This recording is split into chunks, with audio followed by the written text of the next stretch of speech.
अगर आपका पति कहे मोदी तो बोलना शाम का खाना नहीं मिलेगा। अपने सर की कसम खिलाएंगे कि इस बार केजरीवाल को वोट देनी है।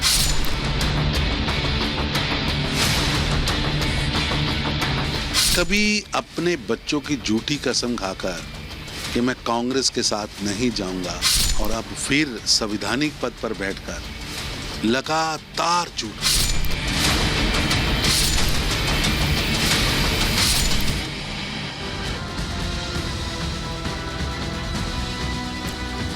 नमस्कार, मैं हूं आपके साथ हिमानी नैथानी। शाम के 5 बजने को है और हम लेकर हाजिर हैं अपनी खास पेशकश 5 का प्रहार, जिसमें आज मैं बात कर रही हूं दिल्ली के मुख्यमंत्री अरविंद केजरीवाल की, जो इन दोनों प्रचारक की भूमिका में आ गए हैं और उनका फोकस है दिल्ली की महिला वोटर्स। आम आदमी पार्टी ने कल दिल्ली के सिविक सेंटर में आयोजित महिला सम्मान कार्यक्रम जो है उसमें अपने लोकसभा चुनाव अभियान की शुरुआत वहां से कर दी। अरविंद केजरीवाल ने कहा कि इस बार के दिल्ली सरकार के बजट में जब से मुख्यमंत्री महिला सम्मान योजना का ऐलान हुआ है, सब जगह बस एक ही बात हो रही है कि दिल्ली में अब 7 की 7 सीट केजरीवाल की है। लेकिन ये सोचकर घर नहीं बैठना है, वो बहुत बदमाश है, क्या पता ईवीएम में कुछ कर रखा हो। लेकिन अगर उससे 10% वोट इधर उधर हो तो हमें 20% ज्यादा के लिए काम करना है। और ये आपकी जिम्मेदारी है कि आप अपने पतियों, भाइयों, पिता और इलाके के जो भी अन्य लोग हैं उस व्यक्ति को वोट देने के लिए मनाएं जो उनके लाभ के लिए काम कर रहा है। और अगर आपका पति मोदी मोदी करे तो उसे रात का खाना मत देना और अपने सिर की कसम दे देना। मतलब ये कह रहे हैं अरविंद केजरीवाल। इसके बाद तो हर पति को अपनी पत्नी की बात माननी ही पड़ेगी। ये क्या है? क्या केजरीवाल का ये वोट मांगने का एक अलग अंदाज है या फिर उनका डर है? वैसे वो तो पहले ही कह चुके हैं ना अपने गठबंधन से कि 2024 नहीं बल्कि 2029 की तैयारी करिए। उधर बीजेपी केजरीवाल के इस कस्मे वादे पर चुटकी ले रही है और कह रही है कि कभी अपने बच्चों की झूठी कस्में भी खाई थी कि मैं कांग्रेस के साथ नहीं जाऊंगा, लेकिन क्या हुआ वो सभी ने देखा। अब संवैधानिक पद पर बैठकर लगातार झूठ बोल रहे हैं आप, कस्मे वादे खिलवा रहे हैं। ये सब चलने वाला नहीं है। लोगों के मन में मोदी है और ये उन्होंने तय कर रखा है। पूरे देश का आशीर्वाद पीएम मोदी के साथ है। इतना ही नहीं, उधर बीजेपी नेता और आईटी सेल के जो है अमित मालवीय, उन्होंने तो ममता बनर्जी पर भी चुटकी ली और कहा कि ममता बनर्जी तो जय श्री राम का नारा सुनते ही गुस्से से नीली हो जाती थी, वो आज रामनवमी पर अवकाश घोषित कर रही हैं। ऐसा उन्होंने अपनी हिंदू विरोधी छवि को भुनाने के लिए किया है, लेकिन इसके लिए तो बहुत देर हो चुकी है। इससे भी जरूरी यह है कि वो ये सुनिश्चित करें कि रामनवमी के जुलूस पर कोई पथराव नहीं होगा। आज इसी पर कर रही हूं 5 का प्रहार कि किस तरह से अरविंद केजरीवाल कस्मे वादे खिलवा रहे हैं उधर, और वहीं दूसरी तरफ अगर बात करें तो किस तरह से बीजेपी के नेता जो हैं वो इस पर चुटकी ले रहे हैं। लेकिन एक एक कर जो तमाम सवाल खड़े हो रहे हैं 5 का प्रहार के, वो इस वक्त आपके टेलीविजन स्क्रीन पर आ रहे हैं। 5 का प्रहार का वो पहला सवाल कि 7 सीटों का बिगड़ा समीकरण, क्या इसीलिए केजरीवाल ये कसम वाली पॉलिटिक्स लेकर आए? दूसरा सवाल जो आपकी स्क्रीन पर चेंज हो रहा है वो ये कि केजरीवाल की अपील का क्या असर होगा।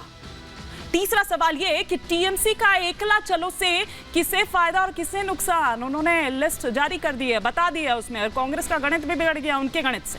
चौथा सवाल जो इस वक्त आपकी स्क्रीन पर आ रहा है वो ये कि टूट रहा है INDIA, अब आगे की होगी क्या रणनीति। पांचवा और अंतिम सवाल ये कि अपनों का कार्ड टिकट INDIA के लिए होगा क्या विकेट। ये देखने वाली बात होगी। ये वो तमाम सवाल हैं जिनके इर्द गिर्द आज हमारी चर्चा रहने वाली है। ये तमाम सवाल होंगे, कई खास मेहमान होंगे, लेकिन उससे पहले मैं आपको दिखाती हूं एक छोटी सी रिपोर्ट।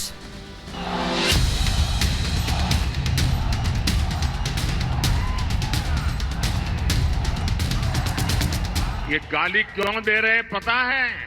मैं इनके सैकड़ों हजारों करोड़ रुपयों के घोटालों की पोल खोल रहा हूं। मोदी की गारंटी 24 जीतेगी बीजेपी। ये मोदी की गारंटी है दोस्तों।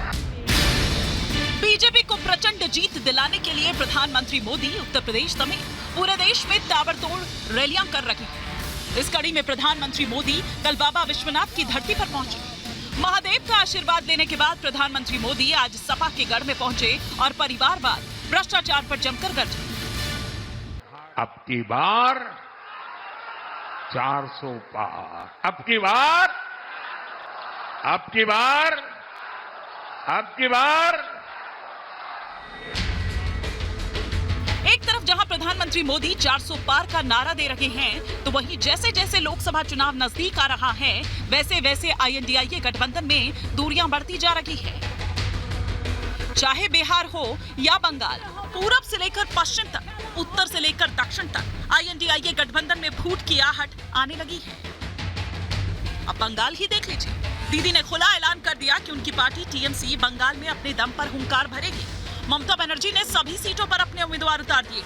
पंजाब में मान सरकार ने पहले ही अपना दम दिखा दिया। तो इधर दिल्ली के मुख्यमंत्री केजरीवाल कुछ अलग ही करने में जुटे। पहले सुनिए कि केजरीवाल क्या कह रहे हैं।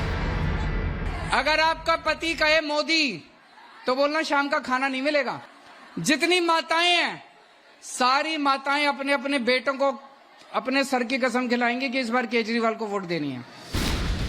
सुना आपने केजरीवाल कैसे कस्में खिला रखे हैं। केजरीवाल अपने बयानों के बाद घिरते नजर आ रहे हैं। बीजेपी ने केजरीवाल को चौतरफा घेर लिया।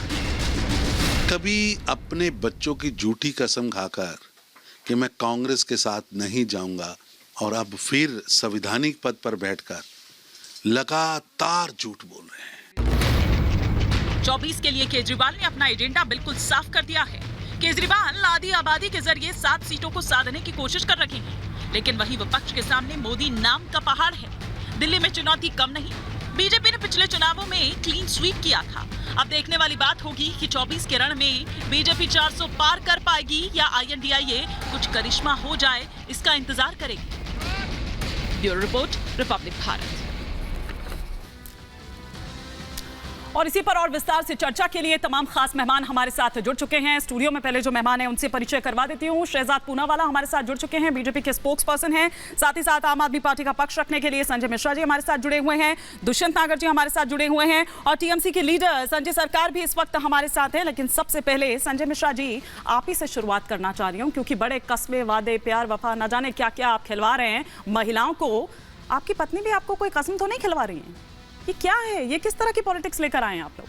इसीलिए तो आए हैं, उन्होंने भेजा। नहीं हिमानी जी, देखिए कसम तो लोग तोड़ देते हैं, लेकिन अरविंद केजरीवाल कसम देते भी हैं और लेते भी हैं, और दोनों ही बड़ा मजबूत होता है। वो देखा कांग्रेस के साथ वाली। और कुछ लोग ऐसे हैं जिनकी शुरुआती से ही कसम तोड़ने की आदत रही है उनकी, चाहे वो पंडित के द्वारा दिलाया गया कसम हो, वो सब तोड़ देते हैं, वो मानते ही नहीं किसी चीज को। लेकिन एक दिल्ली के अंदर एक जो परिवार है जिसके मुखिया अरविंद केजरीवाल हैं, मैं समझता हूँ एक मजबूत परिवार है। और जो संवाद है दोनों के बीच में, अरविंद केजरीवाल जी के और अपने परिवार के सदस्यों के बीच में, एक बड़ा संदेश देता है ये देश को, और ये एक मजबूत संदेश है। और मैं समझता हूँ कि दिल्ली की जनता इस चीज़ को जानती भी है और देश की जनता भी इस चीज़ को जानती है। और देश की जनता स्वाभाविक है कि देश की जनता जानती है, मन बना